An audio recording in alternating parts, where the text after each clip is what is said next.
Ну что, вот. Ранний срок. Темно и тихо. Настю куда-то повели. Вы хотите, чтобы я вас спас? Хорошее, не так больно. Разочарование неприятное. Настенька, ну ты как? Малыш мой. Этот яркий свет. Понимаете, дорогуша? Все это еще на польском языке. Невозможно найти вену, спасти мне жизнь, приглушить свет, сходите в душ. Все, 23 число. Вот он. Ой-ой-ой. Я уже не могу. Проект 23. Естественно, не ожидала, как сесть, как лечь. Помаши ручкой.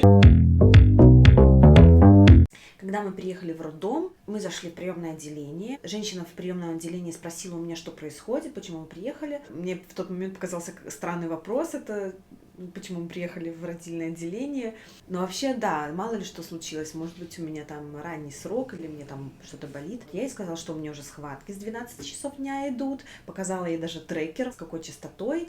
И она говорит, ну хорошо, сейчас мы скоро вас примем. Что, вот мы в шпитале. Уже. Насте не нравится яркий свет. Тут очень.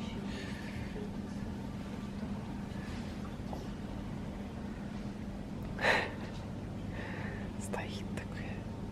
И так как я и ожидала, конечно, поступление в роддом – это большое для меня разочарование. Вообще вся система во всем мире. Я надеюсь, что, может быть, где-то есть такие роддома, где можно заполнить заранее все документы, все бумажки. И просто с этими бумажками вот так вот приехать, чтобы женщина все за тебя заполнила, ничего не спрашивая в этот момент. И все, и сделали регистрацию в компьютере себе сами, без участия роженицы, потому что вот эти вопросы, где вы работаете, какой у вас номер социального страхования, дата рождения, любые вот эти вот вопросы, цифры, этот яркий свет, куча чужих людей, все это еще на польском языке, хоть я и неплохо понимаю и говорю по-польски, но все равно, когда это еще не твой родной язык, это немножко тяжелее. Не переживай. Я не переживаю. Ты маску сними, чтобы дышать тебе было легче. Я боюсь, чтобы схватки не прошли от этого яркого света. Ты меня заслоняй, ладно? Хорошо. В общем, это все очень выключает из этого процесса, который должен быть такой супер расплавленный, супер космический, и залог условий хороших родов естественных – это 3Т. Тепло, темно и тихо. Вот так должно быть вокруг женщины в момент того, когда она рожает ребенка. Но, как вы понимаете, когда ты поступаешь в роддом, такого невозможно. Короче, Настю куда-то повели к доктору. А я сижу, жду. Уже минут 15, наверное, ее нету.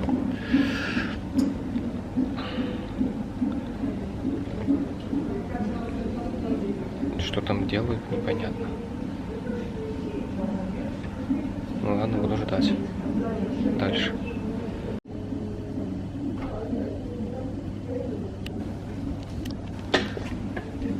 Я старалась, я там накрывала себя шарфиком, я пряталась от света, старалась выключаться и старалась, чтобы Саша отвечал на любые вопросы, которые он может ответить. И, в общем, процесс регистрации продлился около часа. Там же такие специальные комнатки, где я переоделась в халат, в майку, которую я привезла с собой для родов. И мы отправились в родильное отделение. Ну что, вот уже лежит. Настя, ты как? Добре?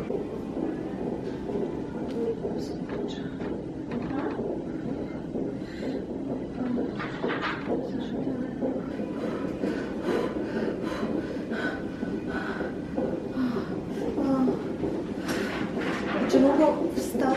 Jeszcze chwileczkę, muszę skończyć tutaj, bo musimy teraz zrobić zapis na razie, dobrze? Jak tylko Panią przyjmę, chwilę zapisuję, będzie Pani mogła wstać, dobrze?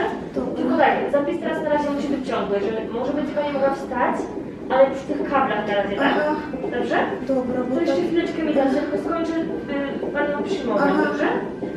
Jakieś operacje w życiu Pani przebyła? nie. Jakieś uczulenia? Na penicylinę Wzrost i waga? 166 i waga 71. В родильном отделении мы были вместе с Сашей. Конечно, первая половина нахождения там, в родильном боксе, была хорошая, была приятная. Да, схватки были очень сильные. Настенька, ну ты как? Да не дают расслабиться, блин. Ну да, ну ты сейчас... С этими эти вопросами. Все, лежи, расслабляйся. Ай-яй-яй.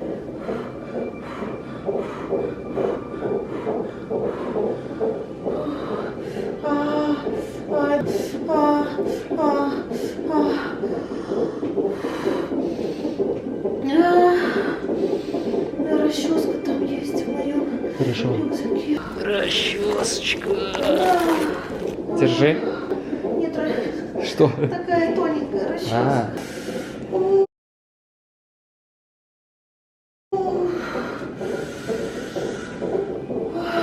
Ты дыши носом, Настя, да, глубоко, чтобы у тебя кислород. Немножко забит. Дать понюхать? Ну, понюхай. Во вторую.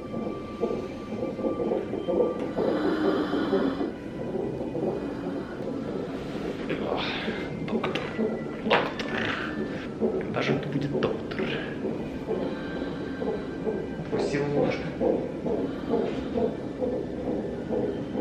Видишь, как сердечко, слышишь, бьется.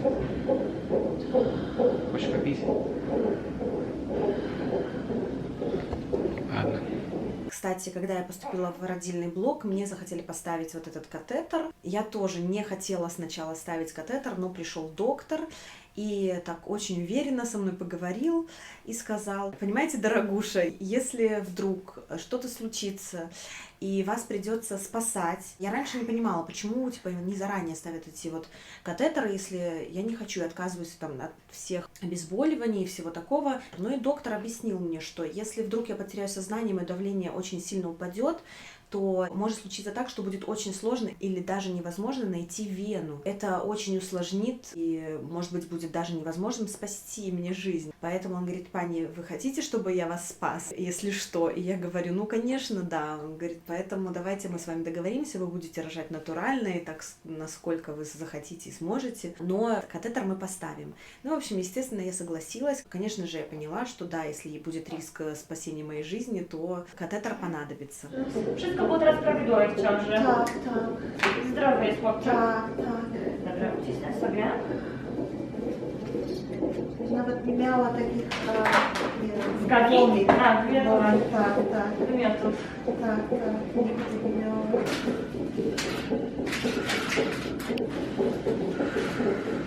Мы попросили акушерку приглушить свет, даже его можно было полностью выключить, и там такие двери стеклянные во все остальное отделение, из него проходил свет, и также можно было открыть душ со светом, и вот в таком положении мы находились где-то пару часов.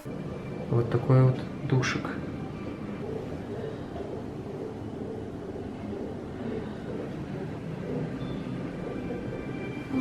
Сердечко бьется, мальчик. Помаши ручкой чуть-чуть. Периодически акушерка замеряла пульс малыша. Я даже на фитболе прыгала. И мы даже успели попить чай. Мы с собой его взяли. Малыш там. После нескольких часов акушерка мне разрешила сходить в душ. И это, конечно, гораздо облегчило мои схватки. Очень приятно было поливать себя по спине теплой, даже горячей водой. Акушерка приходила прямо в душ замерять пульс ребеночка. В принципе, я из душа выходить вообще не хотела, но в какой-то момент акушерка сказала: давайте-ка вы выйдете, и она меня положила на кушетку, прицепили мне сюда такие датчики, стали записывать прямо непрерывно пульс ребеночка. Малыш мой, сейчас я его принесу сюда. Вот мой малыш, его зовут Лёва. Я вам сейчас его чуть-чуть покажу. Вот он мой малыш, красивенький. Ну и вот с тех пор, как я вышла из душа, схватки стали сильно болезненными. Конечно, лежать на кушетке, на вот этой родильной кровати было очень неудобно. Мне стало так неприятно и так больно в каждую схватку. Ой-ой-ой, ой-ой-ой, ой-ой-ой, ой-ой, ой-ой, ой. Слушайте. Так, что, помочь как-то? Чем помочь? Просто рядом стой.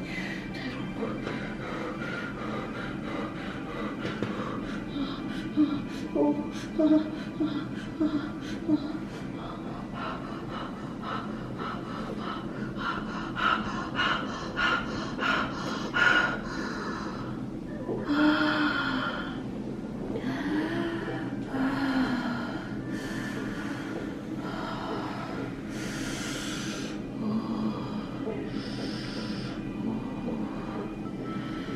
уже не могу держаться, уже не хочу. Болит сильно, если лежишь. Я просто уже мечтала, когда же закончится это КТГ, и можно будет опять в душ. Ну и после вот записи этого КТГ, наверное, полчаса, слава богу, акушерка меня отпустила. Я там пробыла, наверное, тоже около получаса, и это, конечно, мне снова помогало. Что Настя пошла в душ, взял батарею, попросила Настя потеплее. И наткнулся на радио. И видели какое? Можно радио послушать. Еще что-то тут с этой штучкой можно поделать. В общем, такая вот прикольная палатка. Двери здесь такие, здесь просто так не выйдешь, видимо. Вот с такими кнопками, с выезжающими дверями. Сколько там уже? О, уже все, 23 число. Так что 22-го ты не родился. Было бы прикольно, если ты родился. 22-2022. Ну дай бог, чтобы ты 23-го родился. Вы ж как я. Проект 23. Ладно, пойду посмотрю, как там Настя. В душе стали выходить кусочки слизистой пробки, и они были такого немножко красноватого цвета. Я спросила у акушерки, нормально ли это, все ли хорошо. Он говорит, да, все хорошо. Ну и после вот, наверное, получаса она меня прям позвала, сказала уже, давайте, пани, выходите. Мне, конечно, не хотелось выходить, но не знаю, почему-то, когда ты находишься в родах, очень сложно противостоять. Вот почему-то очень сложно противостоять, особенно медицинскому работнику, когда, ну, с детства тебе кажется, что они же правы, но вообще-то, мне кажется, не нужно было мне выходить до самого конца, потому что как только я вышла во второй раз из душа, мои схватки стали очень-очень болезненными, и я, честно говоря, как бы я ни была подготовлена к процессу родов и схваток, я не ожидала, что они будут настолько болючими и настолько сильными и настолько, как мне казалось, невыносимыми.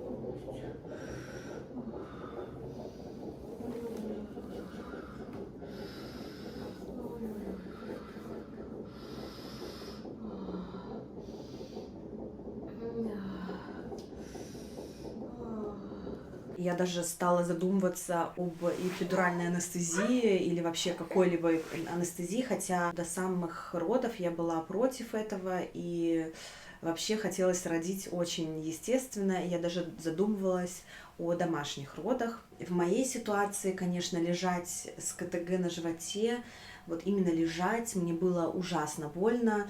Я как могла уже извивалась на этой кровати и боком, и как-то привставала, и ноги задирала. В тот момент даже не понимала, что проблема в том, что я лежу. Это уже сейчас я понимаю, что да, если бы я хотя бы встала или села на фитбол с тем же КТГ, возможно, мне было бы проще и легче. Но в тот момент, как бы тебе сказали лечь, ты легла, и ты не понимаешь, тебе просто больно, и ты не знаешь, что с этим сделать. Поэтому со мной был Саша, И он, конечно, хотел бы мне помочь, но я думаю, в следующий раз я бы очень хотела, чтобы со мной именно был человек, который бы знал, что конкретно можно сделать, чтобы обезболить, как сесть, как лечь, чтобы он мне просто давал инструкции. Наверное, все-таки в следующий раз я бы хотела рожать, пусть бы и с Сашей, но и тоже с Доулой, которая могла бы мне подсказывать в тот момент, когда твой мозг отключен, и ты не помнишь ничего, которая могла бы помочь прибегнуть к обезболиваниям естественным. Акушерка, с которой я рожала, которая попалась мне в роддоме, она, конечно, хорошая женщина. Большое ей спасибо за все, что она делала для меня. Но вот как-то она не помогала мне обезболить и как-то только положила меня, и тем, как мне сейчас кажется, усилила мои ощущения.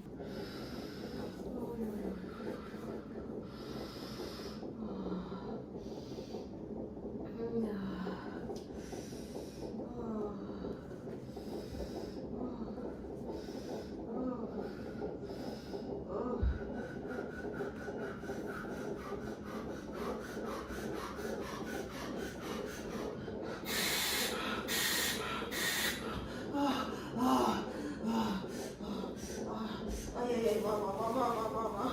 Ай-яй-яй.